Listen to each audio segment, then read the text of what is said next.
जय गुरुदेव। युग गीता से तस्मात् योगी भवार्जुन अनेक जन्म संसिद्ध योगी। योगेश्वर श्री कृष्ण दृढ़ता पूर्वक स्वरों के साथ मानो घोषणा करते हैं। अध्याय 6 श्लोक 45 का भावार्थ। ऐसा ध्यान योगी जो निरंतर प्रयत्नशील है, विगत अनेक जन्मों के संस्कार बल से इसी जन्म में संसिद्ध होकर संपूर्ण पापों से रहित तत्काल ही परम गति यानी कि मोक्ष को प्राप्त हो जाता है।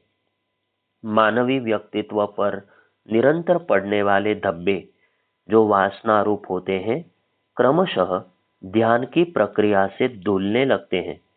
वासनाएं क्रमिक रूप से दग्ध होती चलती हैं। अब ये नए कर्मों या विचारों का निर्माण नहीं करती। ऐसा ध्यान योगी अपने अनेक जन्मों के निरंतर प्रयास से पूर्णतः निष्पाप हो जाता है और अपने पूर्व के संगृहित ज्ञान, अनुभव व साधना के परिपाक के फलस्वरूप विकास के चरम शिखर तक पहुंच जाता है, पूर्णता को प्राप्त हो जाता है। उसे मोक्ष रूप में परम पद की प्राप्ति होती है। पाप से मुक्ति का आश्वासन। योगेश्वर श्री कृष्ण का प्रयास है कि कोई भी साधक अपनी योग पथ पर यात्रा छोड़े नहीं, निरंतर प्रयत्नरत रहे। ध्यान की स्थिति में अंतः में उपलब्ध शांति के समक्ष हमारा सारा व्यक्तित्व खुलकर सामने आ जाता है। क्रमशः वासनाएं मिटती चली जाती हैं। जैसे जैसे वासनाएं मिटती हैं, सद्ज्ञान की प्राप्ति होती चली जाती है। यही ज्ञान अंत में श्री कृष्ण की पूर्व घोषणा के अनुसार उसे पापों से मुक्त करता है। पहले श्री कृष्ण कह चुके हैं, यदि तू अन्य सभी पापियों से भी अधिक पाप करने वाला है, तो भी ज्ञान रूपी नौका द्वारा बिना किसी संदेह के संपूर्ण पाप समुद्र से भली भांति तर जाएगा। वे बड़े करुण हृदय हैं। सभी पाप कर्म करने वालों पर उनकी दृष्टि है एवं वे सभी को सतत ध्यान योगी बनने की कर्म के माध्यम से प्रेरणा दे रहे हैं। अर्जुन निमित्त बना है, पर यह संदेश अर्जुन निमित्त बना है, पर यह संदेश वस्तुतः हम सभी के लिए है। परम पूज्य गुरुदेव पंडित श्री राम शर्मा आचार्य जी ने भी जीवन भर अपनी दृष्टि मध्यम वर्ग के लोगों पर रखी, जिन्हें युग निर्माण में आगे चलकर भागीदारी करनी थी। जो पूर्व जन्मों में साधना कर चुके थे, पर लक्ष्य प्राप्ति तक अपने मनोयोग ध्यान प्रक्रिया में संसिद्ध न होने के कारण नहीं पहुंच पाए थे। उन सभी को उन्होंने आश्वासन दिया कि वे भी सतत प्रयासरत रहें, ज्ञान का लाभ प्राप्त करें, गायत्री साधना का आश्रय लें, उपासना के साथ आराधना को भी समन्वित करें। क्रमशः संशुद्ध किल्बिषः होते होते वे भी बंधन मुक्त हो जाएंगे। न जाने कितने नर पुंगवों को, नारी शक्ति को उनने इस अभियान से जोड़ दिया। उनके दैवी प्रयास से आज करोड़ों व्यक्ति ध्यान योग के मार्ग पर प्रवृत्त हो चुके हैं। सूक्ष्म कारण रूप में उनकी सत्ता सतत सभी का मार्गदर्शन कर रही है। यही व्यक्ति विशेष रूप से युवा पीढ़ी आने वाले दिनों में उनके द्वारा दिए गए ज्ञान के सहारे भारत को सारे विश्व का सिरमौर बनाएगी। ध्यान योग से होगा युग निर्माण। मानव से महामानव बनने की यह या सामान्य कर्मी से दिव्य कर्मी बनने की यह प्रक्रिया गीता के वेदांत रूपी इस उपदेश से स्पष्ट परिलक्षित होने लगती है।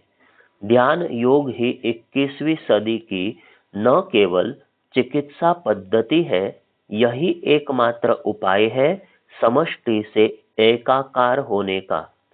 विज्ञान की पराकाष्ठा पर पहुंचा मनुष्य विभिन्न यंत्रों, कंप्यूटर्स, रोबोट की खोज के बाद अब संतृप्त हो ध्यान में ही शांति एवं उस शांति में ही मानव जाति का भविष्य ढूंढ रहा है।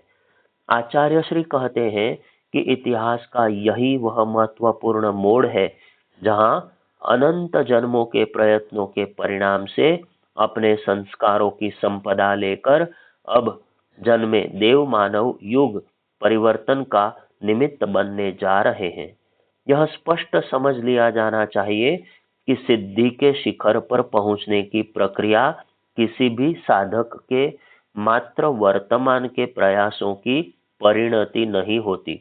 उसके अनंत जन्मों के प्रयास इस लक्ष्य प्राप्ति तक उसे पहुंचाते हैं।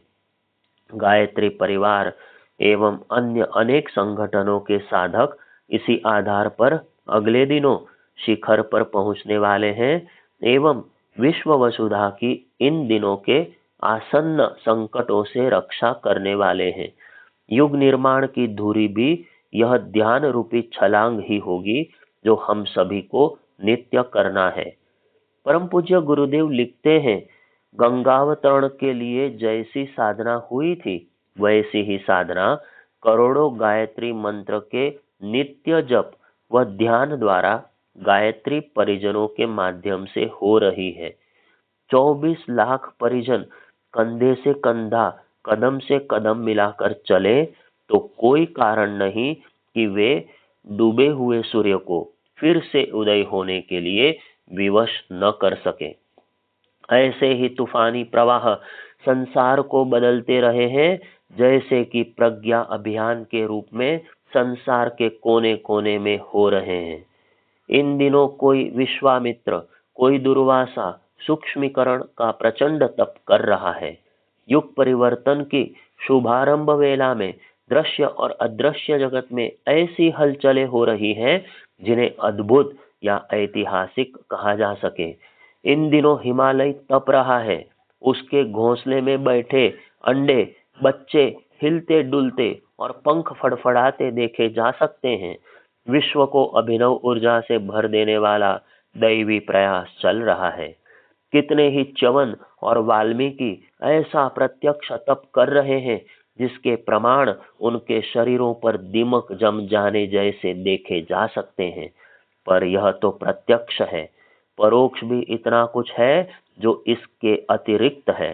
वर्षा होती दिखती है पर उसके आधारभूत केंद्र मॉनसून के बादल दूर समुद्र से द्रुत गति से क्रियाशील हो रहे होते हैं। दिव्यदर्शी ऐसी ही हलचलों का आभास प्राप्त कर रहे हैं। कुछ मूर्धन्य तपस्वी मात्र अपने ही अस्थि पिंजरों को भट्टी की तरह गर्म नहीं कर रहे, उसका प्रभाव वातावरण पर भी देखा जा रहा है या दिखने लगेगा। ध्यान ही है नवयुग का केंद्र बिंदु। इससे स्पष्ट है कि साधना ही दूरी है। ध्यान योग ही अब वह केंद्र है जिस माध्यम से नवयुग का आगमन होने जा रहा है। यदि हम सब जल्दी जाग गए, पेट प्रजनन के चक्र से निकलकर गीताकार के उपदेश अनुसार स्वयं को ढाल पाए, युगावतार प्रज्ञावतार की वाणी को आत्मसात कर सके, तो ध्यान का आश्रय लेकर सतयुग की वापसी का निमित्त बन सकते हैं। श्री अरविंद लिखते हैं, मेरा काम अब मानव निर्माण नहीं बल्कि दैवी मानव निर्माण है। निश्चित ही जीवन साधना एवं उसमें भी ध्यान को केंद्र बनाकर परम पूज्य गुरुदेव ने भी योगेश्वर श्री कृष्ण के आदर्श देव मानव, दिव्य कर्मी मानव के निर्माण की बात इस अध्याय में बार बार कही है और यहाँ तो उनने विगत जन्मों की साधना की पूंजी को आधार बताकर सबको स्मरण भी दिला दिया है, हमें हमारा कर्तव्य बता दिया है। सुर दुर्लभ यह जन्म। गीता के मर्मज्ञ महान विद्वान पंडित श्री राम सुखदास जी महाराज कहते हैं कि वस्तुतः मनुष्य का जन्म अनेक जन्मों की संसिद्धि के कारण है। यदि मनुष्य शरीर के पहले वह स्वर्गादि लोकों में गया है, तो वहां शुभ कर्मों का फल भोगने से उसके स्वर्ग प्राप्ति कारक पुण्य समाप्त हो गए और वह पुण्यों से शुद्ध हो गया। यदि वह नरकों में गया है, तो वहां नारकीय यातना भोगने से उसके वे पाप समाप्त हो गए एवं वह पापों से शुद्ध हो गया। अगर वह 84 लाख योनियों में गया है, तो वहां उस योनि के रूप में अशुभ कर्मों का पापों का फल भोगने से उसके मनुष्येतर योनि के पाप कट गए और वह शुद्ध हो गया। यह शुद्ध होना ही संसिद्ध होना है। हर मनुष्य प्रयास पूर्वक परम गति को प्राप्त कर सकता है, अपना कल्याण कर सकता है। कारण यह कि भगवान ने यह अंतिम जन्म मनुष्य को केवल अपना कल्याण करने के लिए ही दिया है। जब उनने यह दुर्लभ तन दिया है, तो यह मुक्ति का पात्र है ही। हर मनुष्य को अपने उद्धार के लिए तत्परता पूर्वक यत्न करना ही चाहिए। एक बात और वे लिखते हैं कि मनुष्य जन्म ही ऐसा है जिसमें अपने उद्धार बंधन मुक्ति के लिए मिले अवसर का सदुपयोग या दुरुपयोग किया जा सकता है। दुरुपयोग करके ही व्यक्ति पाप अन्याय करके अशुद्ध होता है। जहाँ योगेश्वर संशुद्ध किल्बिषः की बात कह रहे हैं, वहाँ उनका आशय है पापों को नष्ट कर देना। यह जन्म जन्मों की साधना से, इस जीवन में मिले अवसर का सदुपयोग करने से, दिव्य कर्म करने से, सेवा साधना के लिए मिले समय का आराधना में नियोजन करने से एवं ध्यान योग द्वारा संभव है। हम सभी बड़े सौभाग्यशाली हैं कि हमें ऐसी गुरु सत्ता का सानिध्य मिला है, जिनने हमें अपनी ज्ञान की नौका में बिठा दिया है। हमें तो बस भवसागर पार होना है, उनके काम में स्वयं को खपा देना है। अंतिम छलांग। भगवान अब इस अध्याय के समापन के पूर्व एक अति महत्वपूर्ण 46वें श्लोक द्वारा साधक को अंतिम छलांग ले लेने हेतु प्रेरित करते दिखाई देते हैं। उनका उद्देश्य यही है कि दिव्य कर्मी योगी ध्यान का मर्म समझे, स्वयं के जीवन में ध्यान को महत्वपूर्ण स्थान दे, क्योंकि सभी योगों में ध्यान योग ही सर्वश्रेष्ठ है। इस 46वें श्लोक का भावार्थ। योगी तपस्वियों की अपेक्षा श्रेष्ठ है। शास्त्र ज्ञान संपन्न व्यक्तियों से भी बढ़कर है और सकाम कर्म करने वालों से भी योगी श्रेष्ठ है। इसलिए हे अर्जुन, तुम योगी यानी कि ध्यान योगी बनो। ध्यान योगी ही सर्वश्रेष्ठ। ध्यान मनुष्य की ही विशेषता है। जीव जंतु ध्यानस्थ होकर उच्च स्तरीय चेतन कक्षाओं में नहीं जाते। मनुष्य ही एक दिव्य कर्मी ही ध्यान कर सकता है। ध्यान की सबसे बड़ी उपलब्धि है अंतःकरण की शुद्धि, आसक्तियों से मुक्ति और वासनाओं की खाई का पटना।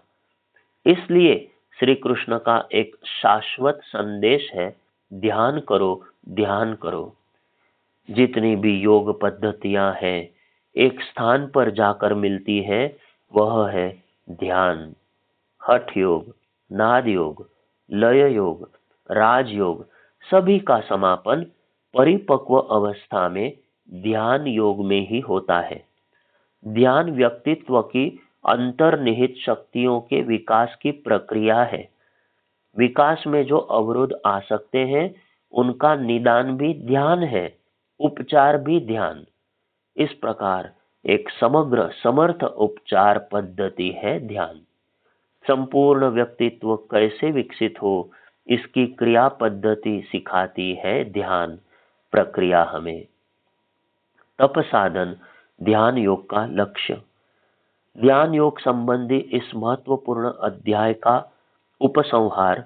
अब पूर्ण पुरुष श्री कृष्ण साधकों से, कर्मयोगियों से इस आग्रह के साथ करते हैं कि तुम सभी ध्यान करो, ध्यान योगी बनो। यह एक प्रकार से समापन परक निर्देश है, सारे अब तक के उनके कहे वचनों का सार है। वे कहते हैं कि तप से श्रेष्ठ ध्यान है। इसका अर्थ यह नहीं कि तप नहीं किया जाना चाहिए। तप गलाई है तो ध्यान योग ढलाई। परम पूज्य गुरुदेव के शब्दों में धुलाई और रंगाई है। तप साधन है एवं ध्यान एक योगी का लक्ष्य है। कई व्यक्ति तप को ही सब कुछ मान बैठने की भूल कर बैठते हैं। विषय त्याग, तितिक्षा तक सीमित होकर रह जाते हैं, जबकि यह तो यात्रा का शुभारंभ मात्र है। ज्ञान व सकाम कर्म से श्रेष्ठ है योग। किसी भी महापंडित को सभी शास्त्रों का संपूर्ण ज्ञान हो सकता है। वे तर्क कला में प्रवीण हो सकते हैं, शास्त्रार्थ भी कर लेते हैं, पर इस ज्ञान का अर्थ यह नहीं कि वह सर्वश्रेष्ठ है। उसके दैनंदिन जीवन में व्यक्तित्व की सुंदरता इस पढ़े हुए शब्द ज्ञान से नहीं आती, न परिलक्षित होती है।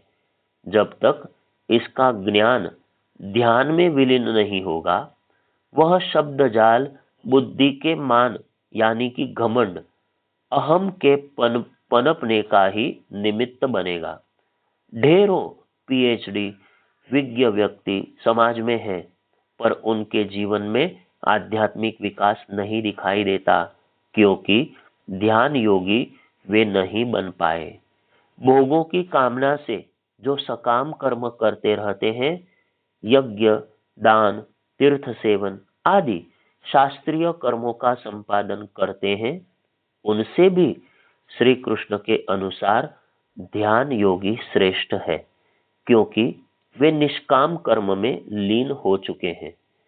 परम पूज्य गुरुदेव के अनुसार उपासना यानी कि जप और ध्यान के तप साधना के बाद भी जो आराधना यानी कि निष्काम कर्म सेवा साधना करता है, उसी का आध्यात्मिक उत्कर्ष हो पाता है। कर्मकांड अपनी जगह है, पर प्राणहीन सकाम कर्मकांड किस काम का? यदि भाव विवल हो, ध्यानस्थ न हुआ गया हो। तप, शास्त्रों का ज्ञान और यज्ञ, दान, तीर्थ आदि सभी साधन है। जब तक ध्येय और ध्याता में समरसता न हो, दोनों विलय न हो, ध्यान की पराकाष्ठा वाली प्रक्रिया संपन्न न हो, ये सभी साधन व्यर्थ हैं। एक पूर्ण योग की परिभाषा योगेश्वर बता रहे हैं सार संक्षेप में। आगे की चर्चा कल। जय गुरुदेव।